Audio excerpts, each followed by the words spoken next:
Blood Bowl second season. If you've been around the channel for a while, you know that this channel is going to be all kinds of fan service. Let's let the good times roll.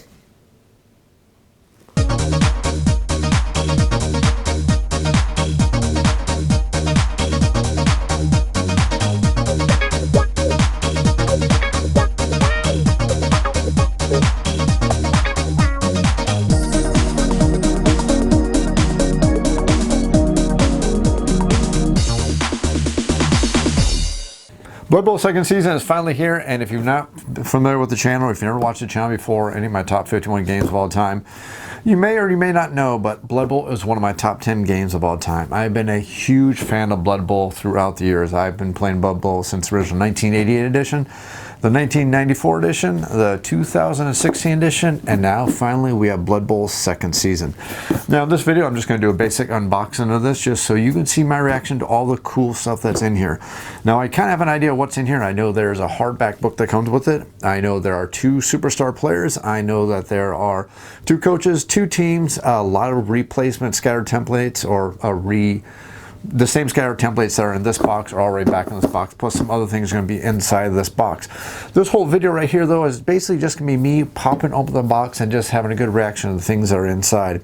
But I want to do a good series of videos for Blood Bowl because I am a super Blood Bowl fan. If you don't believe me, I have every single team, and I'm not just talking about every single team from 2016. I'm talking about every single team, because Blood Bowl is just a game that I so greatly enjoy. I have tons of fun with it. It's one of my top 10 games, but what I want to do with this video is I just want to do an unboxing video for this basic set. After I've done that, I'm going to do a couple separate other videos, and I can also be talking and do some different videos if you don't like the ones I put up. But the first video I'm going to do after this unboxing video is I'm actually going to pull out the book, the hardcover book, and I'm going to go through the book kind of page by page and kind of look at some of the things, talk about some of the things, some of the rule changes that have changed over the years. I mean, Blood Bowl is one of those games that's literally over 30 years old now, and the rules have not changed that much until now. This is actually the first edition where they actually have real new rules for the game. Games Workshop has done a great job as a company evolving themselves over the years. We know that the early 2000s for Games Workshop were not the best years for the company, at least not from a fan standpoint. Maybe from a financial standpoint, I ain't gonna get into that. I'm talking about from a purely fan standpoint.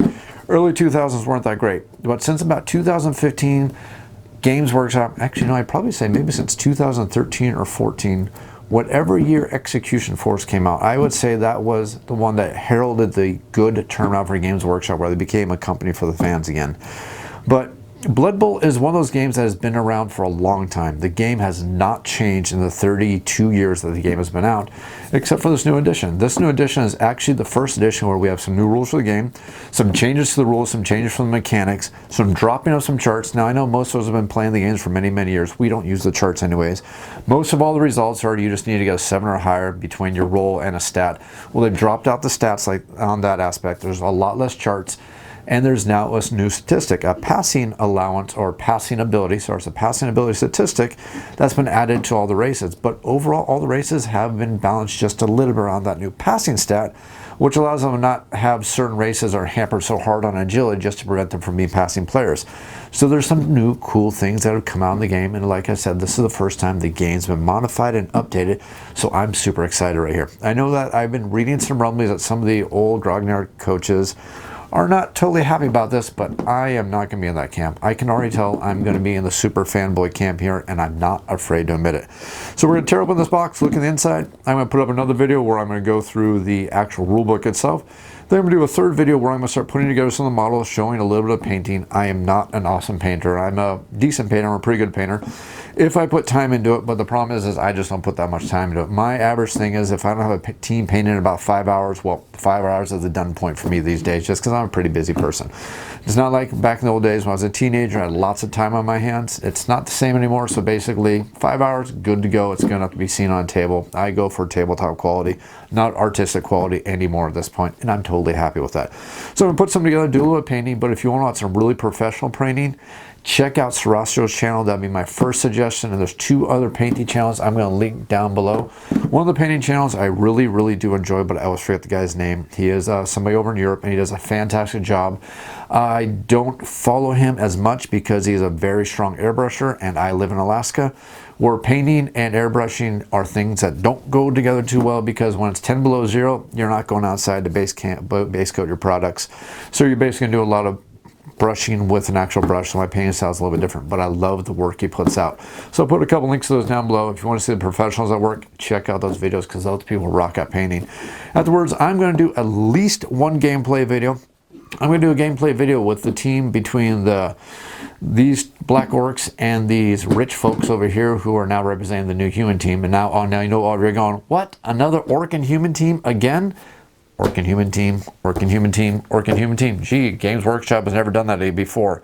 Actually, right, they've never done this before, because we have the Bretonnians and the Black Orcs, which play a lot differently. These are actually both tier 2 teams. That's not something I will talk about when I go over the rule book also. But I'm going to play a game between these 2 teams, and then at the end of that, I'm going to let you all decide which 2 teams you want to see another game between. I'm going to play another game between those 2 teams. Then I'm going to throw all that out there on the video, or upload that on the channel and see what y'all think. If there's any more interest in some additional content, let me know. I'd be happy to do it, because again, Blood Bowl is just one of those games I so greatly enjoy. And yes, this game is going to be my top 51 games of all time. The main reason why I haven't done my top 51 board games of all time video yet, I normally do it in September, because I knew the new edition of Blood Bowl was coming, and there's a good chance that Blood Bowl is going to start moving up in the ranks again. Still top 10, but it actually got dropped out of number 1. I think in 2017 it was my number 1. 2019 it wasn't.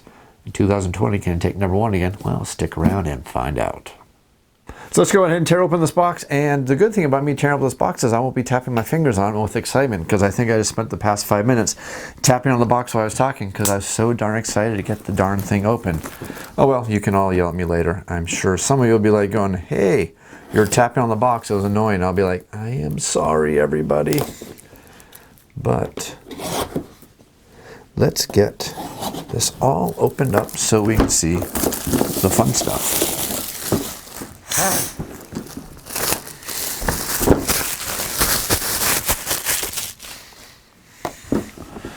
Get this perfectly centered so all of you can see this. Okay, we have Blood Bowl 2nd edition, and let's see what kind of coolness we get. So my understanding before I even open this up is that these are not going to be the push to fit miniatures. Apparently putting those words together in one sentence is really challenging for some people, especially me. But these are not going to be the push to fit miniatures, so it is going to be required glue to put this set together. It's not like, I think at Games Workshop, going off of memory, I think maybe the first 5 teams when the 2016 edition came out, maybe the first maybe 4 teams, 5 teams, they were push to fit, but they quickly went away from the push to fit. I know all the elves were no longer push to fit. You managed to need the glue to put those all together. I know the undead was definitely not push to fit. I think the dwarves were push to fit. I think the orcs were push to fit. I would have to pull out all the teams. Actually, I wouldn't do any good because they're all glued together. So anyways, just the simple thing is it's no longer push to fit. So let's go ahead and look at all these nice little sprues that we got here. And what I am going to do, I think, is I'm going to turn on an extra camera. That way I can put all these nice sprues up and hold them up so you can see just exactly how nice these all look. So be ready for a strange edit as I turn on the other camera. Now this box set is $140, and I know most of you are sitting saying, oh boy, sticker shock already. But actually, let me just talk about that for a second. This is probably one of the best values you're going to get for Blood Bowl. If you just want to break it down and just be purely draconian and talk about pure dollar value in this game, you know that your average Blood Bowl team is going to be $40. You have 2 solid teams in this game, that'd be $80. You have a hardback rulebook, and I haven't actually pulled it out of the plastic wrap here from this box. But it's a hardback rulebook, which I know has a silk strand in it, and I believe it's actually $50 just to buy the book right there. So you're up to a $130 value. You have 2 star players in here. You have 2 coaches. Plus, I believe you actually have player aids and well, we'll get all that stuff, good stuff. But boards in here and everything like that. So this is already a really good value. So just don't need to worry about arguing the value on this one. I know some of you are thinking, okay, is it just 2 teams that repeats other teams? Nope, I've seen the stats. I can tell you they're not exactly the same. These are both tier 2 teams. And I believe humans are still considered tier 1, and I believe the original orcs are considered tier 1. Somebody can correct me on that. So these are definitely more professional teams, or for coaches who are more familiar with the rules of the game. So there is definitely that aspect. So this is not what Games Workshop has done so many times with every other previous edition of Blood Bowl, where it's just like a rehash of what's done before. There's definitely new, very cool stuff in here. So let's go ahead and look at these, and I'm hoping these are going to turn out okay. If not, well, then I'm just going to have to edit this video, make it look super duper cool with a whole bunch of photographs. But we see we have the Black Orc team right here. Now the Black Orcs are going to be one troll. They are going to have a couple Black Orcs, and they're going to be a couple Goblins. So that's already, you can see the value right there. I think the single troll right now is about $30 in Games Workshop website. So again, talking about value in the box, it's already a really good deal here. But if you look right here, we see we have a whole bunch of the Black Orc Sprues. We have the coin for the toss-off. And it looks like we have the tracker here, which looks like it's a Black Orc symbol, which looks pretty darn cool. But checking out the details on these, and again, these are not push to fit, so you're definitely going to have to glue these, and they look like they have some really good high detail on them. We see that we have a whole bunch of little details on all the armor. We have the shoulder pads. Let's see if we find a really cool face. Oh, these actually look really, really cool. And hopefully this is going to come out really, really well on the camera. Otherwise, this is going to look really, really funny later. And I mean very, very funny, because I'm already got to edit this, because green and a green screen behind me. So this is all going to be edited quite a bit. So, hey, I do this all for the fans. So hopefully you can see the detail on all those. I'm not going to hold the green for too long, because I've tried to fight a green screen before while holding up green. It never works out well. Never, ever works out well. Unless you like weird ghost images. But same sprue right here. We see that's the exact same duplicate of the sprue. So we have two duplicate sprues right here. Again, the coin, we see we have the same miniatures on here right there. We have right here, is this going to be our famous Ghoul Chewer? Yes, it is. Looks like Mr. Ghoul Chewer gets his own sprue all by himself. So he does not believe in sharing a sprue with anybody else. So we see the detail on that one right there. And is this going to be the troll? This is going to be the troll sprue, or at least part of the troll sprue. Is it in two pieces? Let's see, I don't see legs. A troll must have legs. A troll without legs would be a, I don't know, what would you call a troll with no legs? That should be in two pieces, I believe. I'll have to figure that out in just a second. Looks like, yeah, there's the rest of the troll right there. Or that's the rest of Vorag Ghoul Chewer. I'm not sure. But we see that we do have some really good detail in these miniature sprues. Again, very good detail. We have, let's see here, this might be, yep, here are the two coaches. We have a dwarf and an elven coach. So there's a dwarf coach. There is the elven, or not the coach, but the referees. We have two referees right here. We have, of course, the big show off for the humans, because, you know, he has to be on his own sprue too, because he is a star player. Star players always get their own little sprue just because they're so cool. Next up we have, looks like we will have a human ogre right here, which is always a good thing. The next human sprue, it looks like we are going to have two of the exact same sprues, so I'll just show you the one right here. We have the coin for the toss. We have their score tracker, I'm assuming. Very nice touch. It looks like it is a griffin. And this sprue looks like they didn't do a good job. Oh no, he's holding a shield. I was about to say that was a horrible amount of flash, but it's a griffin holding a shield, which actually looks really, really darn cool. I like that. So there is that. Of course, we get the throw-in template. This looks like an exact duplicate of the throw-in template from the 2016 edition. It's a two-piece one. We have the one for the scatter, and then we have the throw-in when something goes off on the sidelines.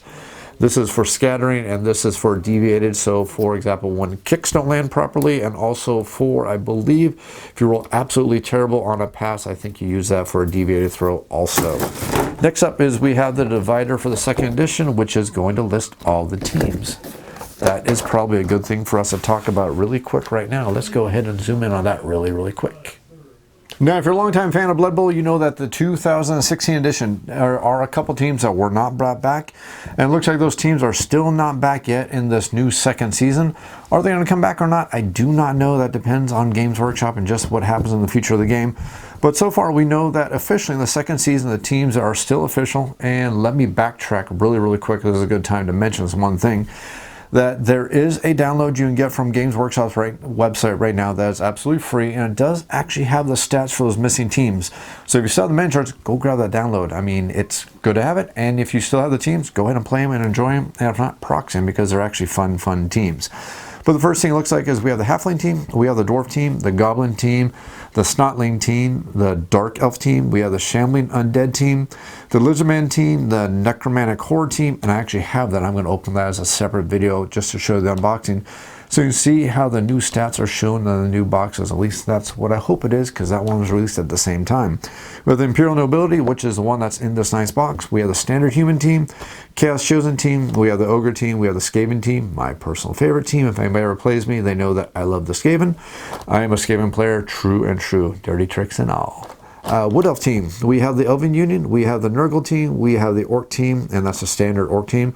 Then we have the Black Orc team, which is the other team that's in the box. So there's two teams in this box. It's the Black Orc team and the Imperial Nobility team.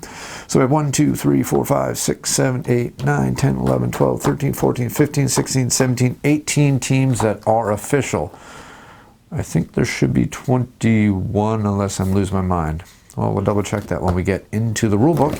And speaking of the rulebook, let's tear into that right now. So let's do this very carefully so we do not butcher any of the pages.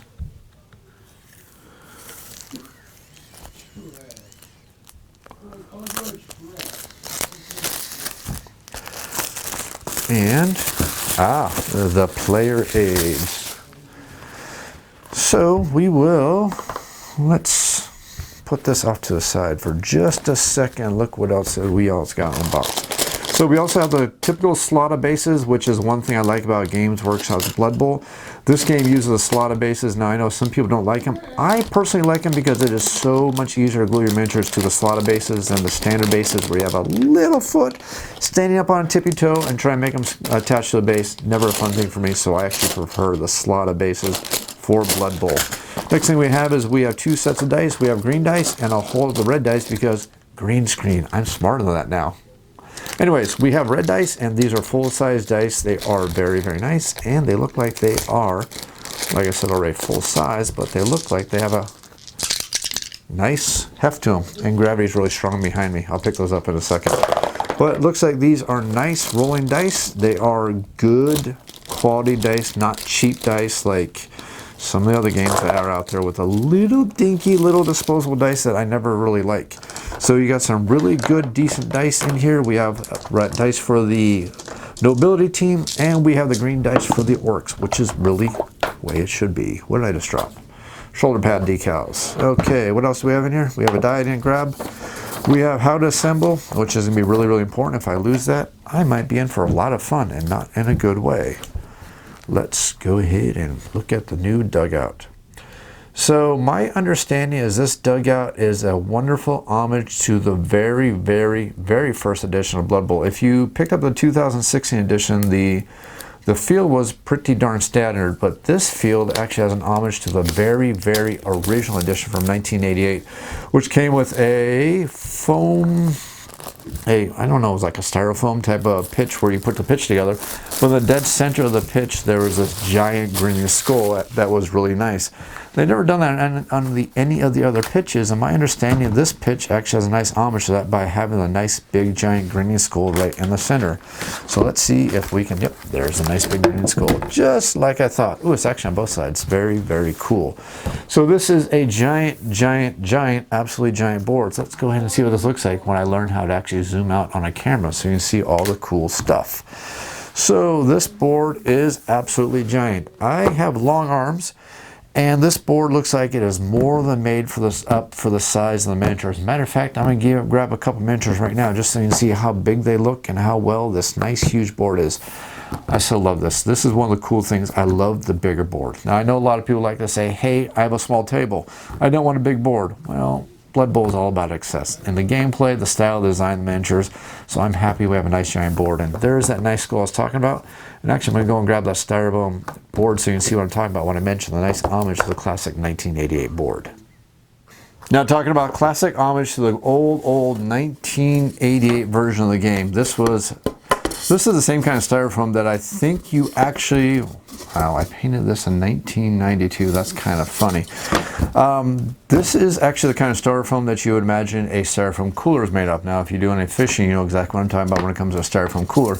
But see how we have a classic homage to the original board all the way from back in 1988, which was made of styrofoam.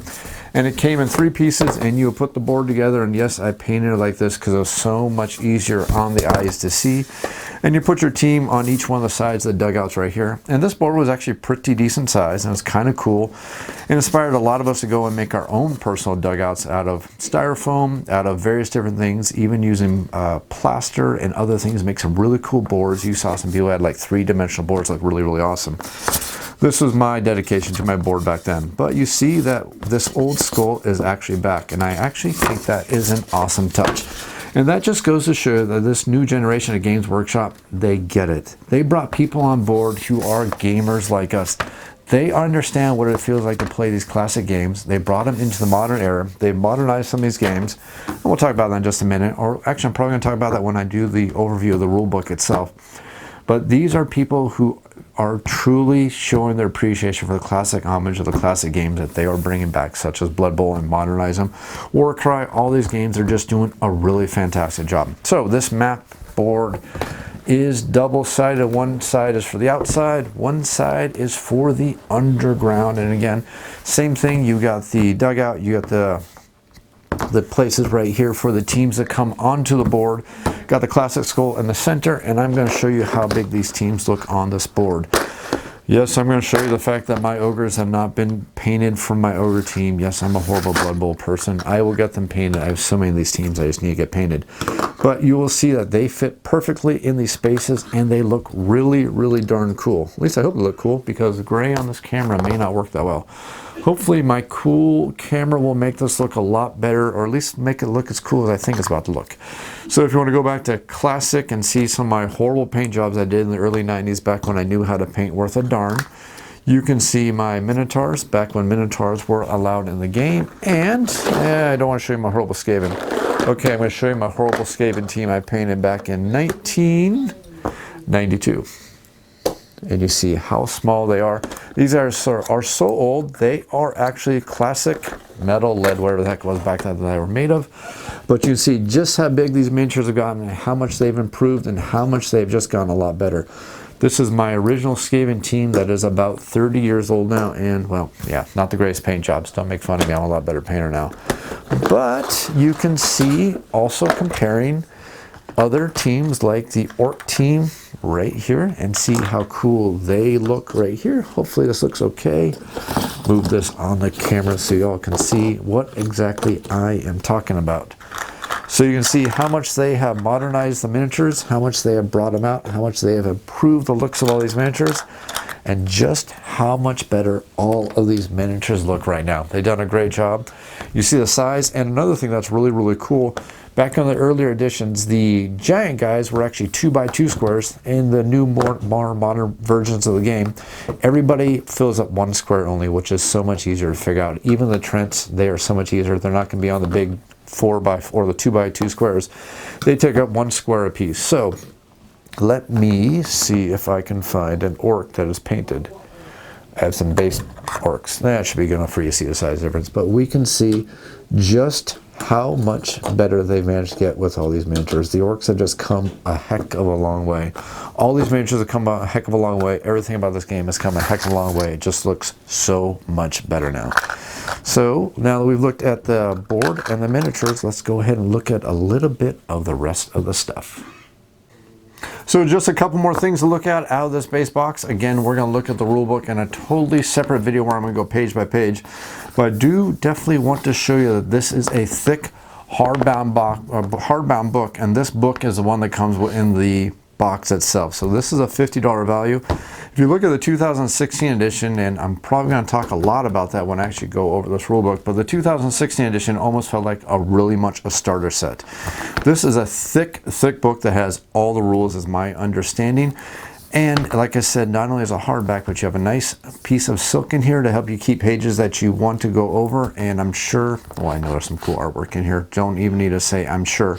But again, we're going to go over this in a separate video. The only thing I want to have talk to you left is going to be the fact that we got 2 cheat sheets.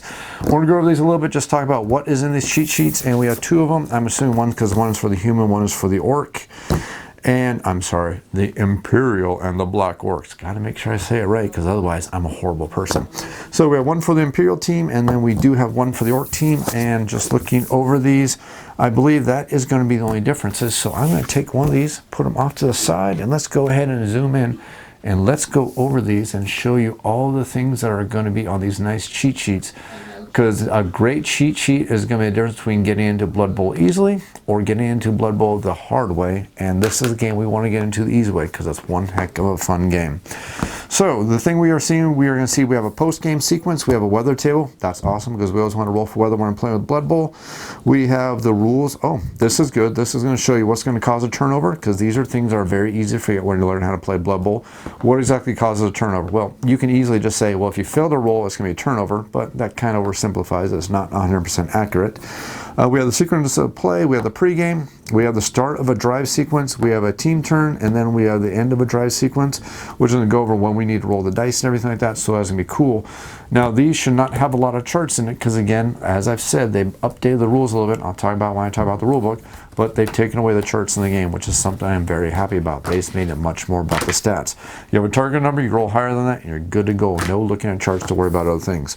So we have the kickoff event table, which means if we have an event during the kickoff, we have our possible actions of move, pass, handoff, throw teammate, block, blitz, foul. Ooh, foul is going to be in the rules. That is good. Special actions, which is going to be anything special for your specific race.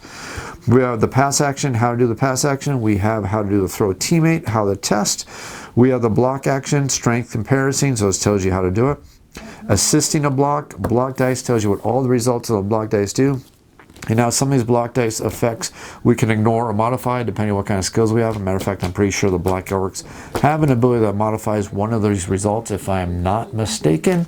And then finally, we have the back side of this page right here, which is going to go over risking injury, armor rolls, injury table, the stats for your positions and everything like that, the cost, the stats. Remember, we have move allowance, we have strength, we have agility, and passing ability, and then we have the armor value, then any skills that have to be with that. We have the primary and the secondary stuff for the skills and leveling up. We have the tier, and like I said, the nobility team is going to be a tier 2, and let me make sure I'm not wrong about the orcs. Yep, they are tier 2. They can purchase an apothecary, how many team rerolls they can buy, the cost, and is that going to be the same? Oh, that is interesting. The Imperial team has to spend more for the team rerolls. It costs them a lot more. That is interesting. So back over here to the horrible, dirty Black Orcs, we see that we have an injury by the crowd. Casualty table, we have the missing next game. We have continuous injuries. We have characteristic reductions. And then we have the lasting injury table. So, oh, and the wonderful dead result. So we see that these player guides or these cheat sheets are made really good. There's only a couple things I can think of that may be missing.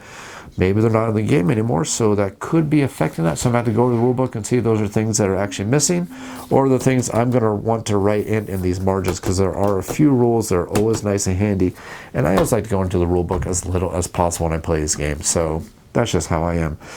And this looks like it's really easy enough that if I really, really wanted to, I could just scan this and then put it in a PDF document, add those extra things that I want to add in if I really need to do so, and just print it out, and then have extra copies for myself and my friends to play this awesome game of Blood Bowl. So that is going over everything for the Blood Bowl box. This is just a basic unboxing video. I'm going to do a separate video where I'm going to go over the rulebook, another video where I'm going to look at the new team, and then we're going to do some putting some stuff together, do a little painting, and then let's play a little bit of Blood Bowl.